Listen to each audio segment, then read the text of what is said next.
Cable क्या लगे, डिशे क्या लगे, वाईफाई क्या लगे, हमारी बेटियां सीरियल पे उतर आई।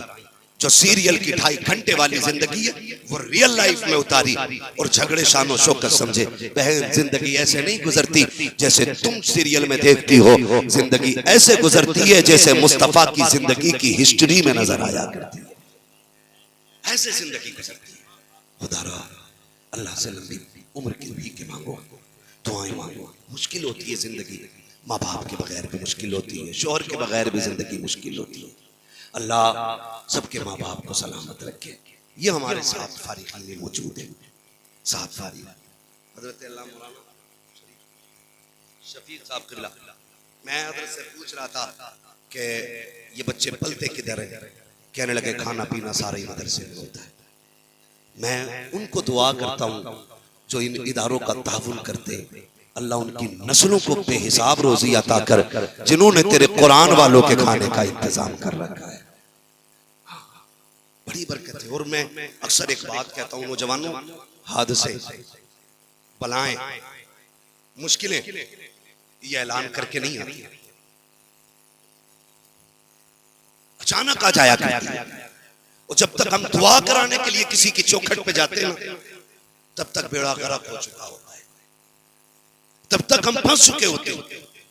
जिंदगी में ऐसे काम करो कि मुश्किलें आने से पहले किसी की दुआएं हमारा सहारा बन जाया करें। असल ये चीज है, मुश्किलें आने से पहले किसी की दुआएं हमारा सहारा बन जाया करें।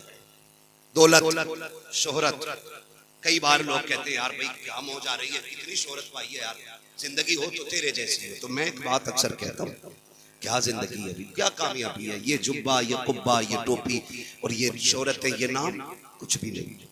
सच करें, कामयाब अभी नहीं हुए हैं, कामयाब तब होंगे जब मौत ईमान के साथ आ जाएगी, तब कामयाबी है। अभी कोई कामयाबी नहीं। हसन बसरी ने गालिबन राबिया बसरिया को निकाह का पैगाम भेजा तो बड़ी प्यारी बात राबिया बसरिया ने कही थी, हसन क्या चाहते हो? का निकाह। फरमाने लगे निकाह तो मैं कर लूंगी, थोड़ी सी उलझने हैं वो खत्म हो जाए। का बताइए ना क्या है? कहने लगे अभी एक टेंशन है, पता नहीं मौत ईमान पे आएगी कि नहीं। अगर गारंटी लो कि मौत ईमान पे आ जाएगी तो फिर मैं निकाह के लिए तैयार हूं। हसन बसरी कहने लगे ये तो गारंटी नहीं। ये वो लोग हैं, ये वो लोग हैं जो रातों को उठ उठ के अल्लाह को रो रो के पुकारा करते थे, जिनके नामा अमाल में नाफरमानी मुश्किल से मिले। ये ऐसे लोग हैं। कह रहे मौत की गारंटी लो तो फिर निकाह करें। कहा ये तो कोई गारंटी नहीं है। का फिर तैयारी करने दो। का अच्छा ये बताओ कब्र के सवाल दे पाएंगे जवाब हम उनका, ये गारंटी है? का ये भी कोई गारंटी नहीं। कहने लगे फिर तैयारी और करने दो। काम पुलसरात पार कर गए? का भी नहीं। का कर जाएंगे? का गारंटी नहीं। तो कहने लगी फिर तैयारी करने दो। ओ भाई हम कितने बेखबर हैं, कितने बेफिक्र हैं। हम तो ऐसे रहते हैं जैसे कि हमने पुलसरात भी पार कर लिया है, कब्र की मंजिलें भी कट गई हैं, मौत भी ईमान पे आ गई है। हम तो ये सोचे बैठे ना, तैयारी करो, तैयारी करो। और ये तैयारी कैसे होगी? फरमाया गया या तो आलिम बनना, या तालिबे इल्म बनना, या इनकी बातें सुनना, या इनसे मोहब्बत करने वाले बन जाना। 4 किस्में महबूब ने फरमाई। आलिम बनो, तालिबे इल्म बनो, इनकी बातें सुनने वाले बनो, या इनसे प्यार करने वाले बनो। आका ये ना बन सके, फरमाया फिर बर्बाद कर दिए जाओ। है तैयारी हमारे पास? नहीं ना। कोई कहता है कोई कहता ये चंदा खोर जा रहे, कोई कहता हराम की खाने वाले जा रहे। ये हमारा काम सोशल मीडिया पे, हमारा काम दुनिया देख रही है। ये वो मुजाहिद हैं जिन्हें पड़ोसी भी नहीं जान पाता है कि इन्होंने हिस्से का दीन का काम कितना कर लिया। ओ भाई हमें सोशल मीडिया पे देखते हो, हाथ चूमते रहते हो, पीछे लगे रहते हो। मैं कहता हूं कभी रात की तन्हाई में इनका रोना देखो, कभी रात की तन्हाई में इनके मुसल्ले देखो, कभी रात के 3 बजे उठ के कुरान वालों को पढ़ाना देखो। असल दीन का काम ये करना है। कभी इनको उठ के सलाम किया करो, कभी आके कहा करो मौलवी मेहनत करना तेरा काम है, साथ देना मेरा काम है। कभी इनसे कहा करो ये इनकी कुर्बानियां, ये बहुत बड़े लोग हैं। अगर खुदा की कसम ये लोगों के ताने सुन के कुरान ना पढ़ाते ना, आज हमारे चेहरों पे दाढ़ियां नहीं होती। ऐसा ही कह रहा हूं, इसे खाली जुमलेबाजी ना समझना। हाँ, ये दाढ़ियां जो मौजूद है ना, इन लोगों की मेहनत की वजह से मौजूद है। आज जो मिंबर पे लोग बैठे ना, ये मदरसे की देन है। ये जो आज तकरीरें हो रही हैं, ये भी मदरसों की देन है। अगर ये बंद हो गए, कल कोई जनाजा पढ़ाने वाला नसीब नहीं होगा, नहीं होगा। क्या आज नहीं होता? इधर अब्बा की सांसें अटक रही है, वो बेटा भागा फिर रहा है। कोई हाफिजी मिल जाए, कोई हाफिजी मिल जाए, क्या हुआ? का अब्बा को सांस नहीं आ रही है, बेटा परेशान गए। ओ यार, तुझ पे तो तेरे बाप ने 10 लाख लगाया गया, तुझ पे 1.5 करोड़ लगा करके MBBS बनाया, तुझे तो इंजीनियर बनाया, बाप ने पूरी हस्ती बेच दी तब जाके तू काबिल बना था। काम नहीं आ रहा। कह रहा मौलवी जी मुझे ये नहीं आता, मैं दुनिया के मामलात में माहिर हूँ लेकिन आखिरत के बारे में नहीं जानता हूँ। फिर तड़प के भागते हैं, काश कोई कुरान वाला मिल जाए, काश कोई कुरान वाला मिल जाए। फिर मिला कोई हाफिज कुरान का, चल तो सही मेरे बाप की सांसें अटक रही हैं। जितनी देर में वो आया उतनी देर में बाप की हालत क्या हुई ये कौन समझ सकता है। ओ मेरे अजीज, आज हमने दुनिया को फौकियत दी है। हम सिर्फ ये समझते हैं कामयाब वो है जिसने इमारतें छोड़ी हैं, कामयाब वो है जिसने बिल्डिंगें बना डाली हैं, कामयाब वो है जिसके पीछे बैंक बैलेंस रह गया है। नहीं, कामयाब वो नहीं है जो दौलत छोड़ के गया है, कामयाब वो है जो अपने पीछे कुरान पढ़ने वाले छोड़ के जाए। वो सबसे ज्यादा कामयाब जो अपने कुरान पढ़ने वाला छोड़ के जा रहा। क्या पता है अभी? बोलो, मुसलमान यहाँ जीने के लिए आए कि मरने के लिए? बोले, जिन्होंने हाथ नहीं उठाए अल्लाह उन्हें मौत का यकीन दिला दे। बोलो, मरने के लिए आए कि जीने के लिए? सारे बोलो। बोल नहीं रहे, खाली हाथ उठा के कह रहे कहीं मलकुल मौत इधर ही ना हो।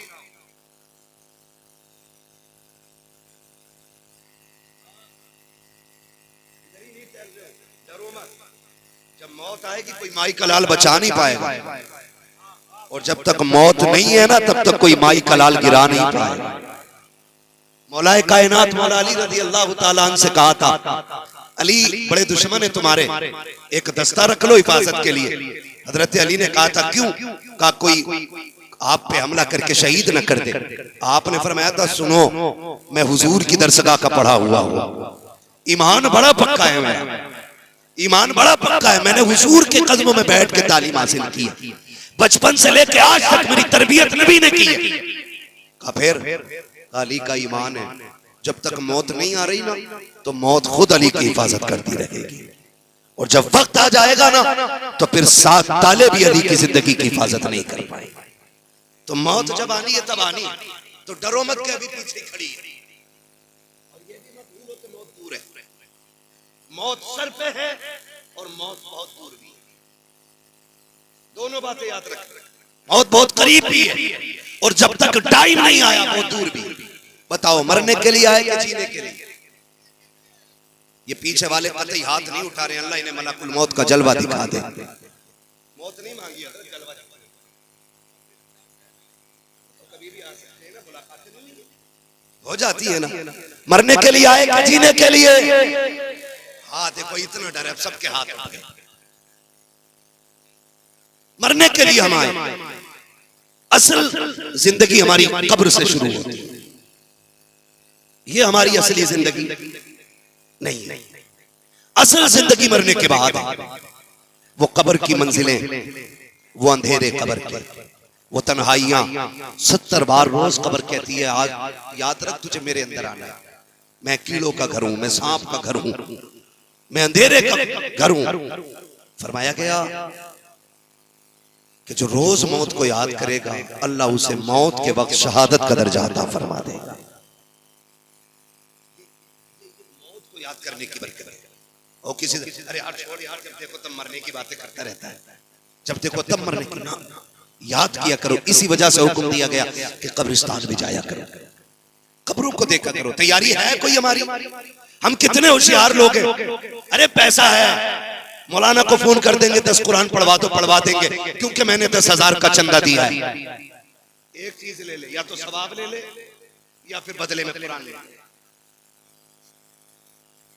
10,000 दे के कह रहे अब्बा मर गए, 12 कुरान पढ़वा दियो तो मजबूरी है बेचारे की, रसीद का मसला है, वो भी बेचारा कह रहा चल पढ़ो लग जाओ।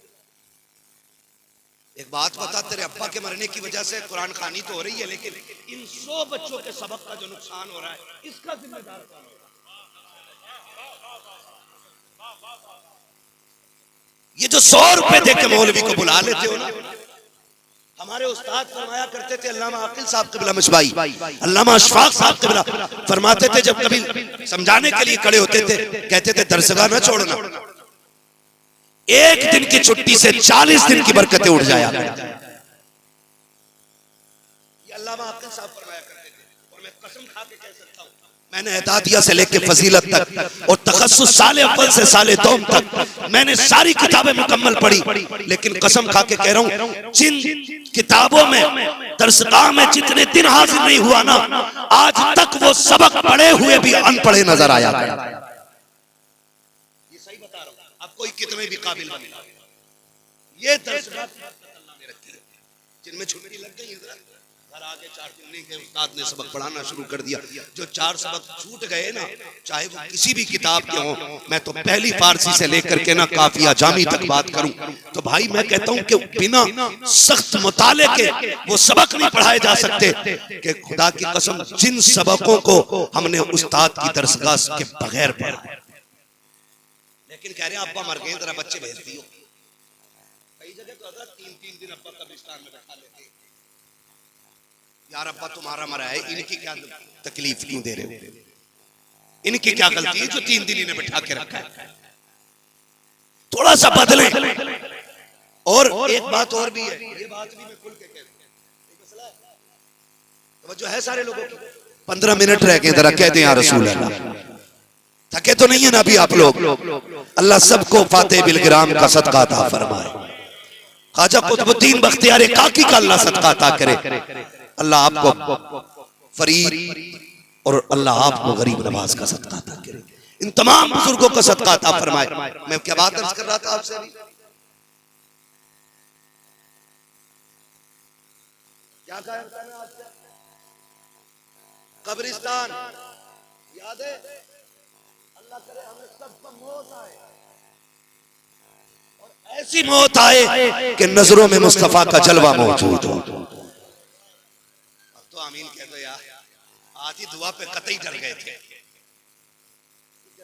तो ये मैं अर्ज कर रहा हूं आपसे, कई बार होता क्या है, जब कहीं दुआ कराने बुला लेते हैं और पर्चा देते हैं कि लो जरा ये बख्श दियो, जब देखो ना तो लिखा हुआ है 78 कुरान शरीफ, तो मैं मुंह देखता हूं पढ़ने वाला कौन सा जिसने 78 पढ़ दिया। 3000 सूरह यासीन, 18 लाख कलमे, जिन्न आए थे कि फरिश्ते आए थे पढ़ने? क्यों? अरे ना हमने ना अपने उन्हें हजूर को फोन किया था, तो हजूर ने कह दिया ठीक है 18 लिख लो। तो मैंने कहा हजूर के हजरत अली से तेज कुरान पढ़ता, 3 घंटे में 18 कुरान, और वो भी तजवीद के साथ। दो बातें, या तो पढ़ा ही नहीं गया, गलत पढ़ा। हमसे भी लोग कहते हैं कुछ कुरान हो तो दे दियो। मैं कैसे कुरान हदिया कराना? नहीं आपके पढ़े हुए। मैंने कहा मैं अपने लिए पढ़ नहीं पाता हूं, तुम्हारे लिए कहां से रखूंगा? ये रस्म चली आ रही है, दे दियो कुछ मारे। ये कौन सा तरीका के सुन तो सही, बाप तेरा के दर्द तुझे ज्यादा होगा, रिश्ते तेरे करीब के दर्द तुझे ज्यादा होना चाहिए था। आप मुझसे कहेंगे शायद मैं आपकी मोहब्बत में आकर के, चंदे के लालच में आकर के 5 के 15 लिखवा सकूं, लेकिन मुझे बता तो सकी मेरे 15 लिखाने से फायदा क्या होगा? पढ़े अगर 8000 कुरान भी लिख दिए गए तो नतीजा क्या होगा? और तुम्हें खुदा का वास्ता अक्लमंदी से काम करो, अपने बेटों को कुरान का कारी बनाओ, इनको कुरान दो ताकि कि दुनिया में कोई अगर तेरे लिए कुरान ना भी पढ़े, तेरा तीजा हो के ना हो, 40वें की महफिल लगे या ना लगे, तेरे नाम के किसी के हाथ उठे ना उठे, एक बेटे को कुरान दे जाओ ताकि ये जहां भी बैठे कुरान पढ़े, किसी के हाथ ना भी उठे, अल्लाह तेरी कब्र में जन्नत की खिड़कियां खोल डाल। लेकिन शर्त है